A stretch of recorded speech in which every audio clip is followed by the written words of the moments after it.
केवट नो हाँ धुरु नो हाँ बताओ खाटी सतनामी है।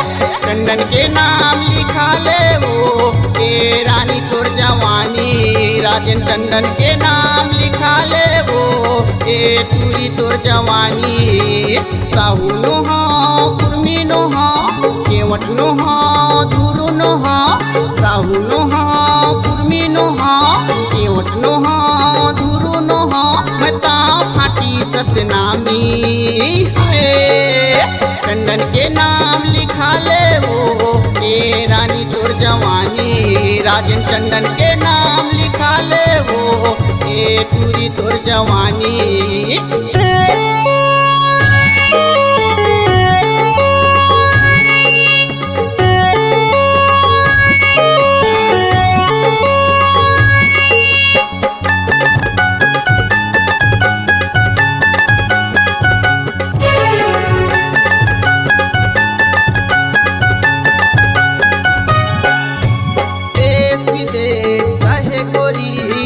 खोजले पूरा भारत माँ मोर यसन नहीं पावे वो बढ़िया।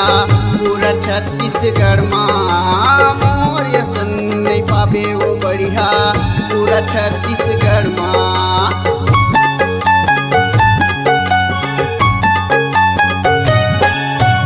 देश विदेश चाहे गोरी खोजले पूरा भारत माँ मोर यसन नहीं पावे वो बढ़िया। पूरा छत्तीसगढ़ माँ मोर यसन नहीं पावे वो बढ़िया। पूरा छत्तीसगढ़ माँ कहाँ वो गाना गाना गवाल चाहे गोरी संगमा न चाल। कहाँ वो गाना गाना गवाल चाहे गोरी संगमा न चाल। सुन वो ए दीवानी है। टंडन के नाम लिखा ले वो ए रानी तोर जवानी। राजन टंडन के नाम लिखा ले वो ए टूरी तोर जवानी।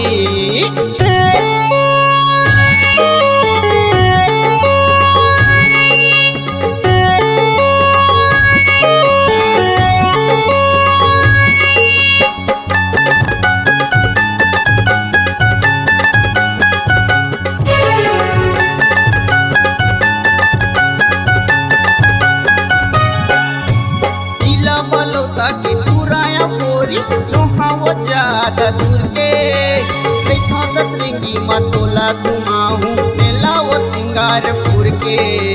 रेखा दतरंगी मतोला घुमाऊं मेला वो सिंगारपुर के।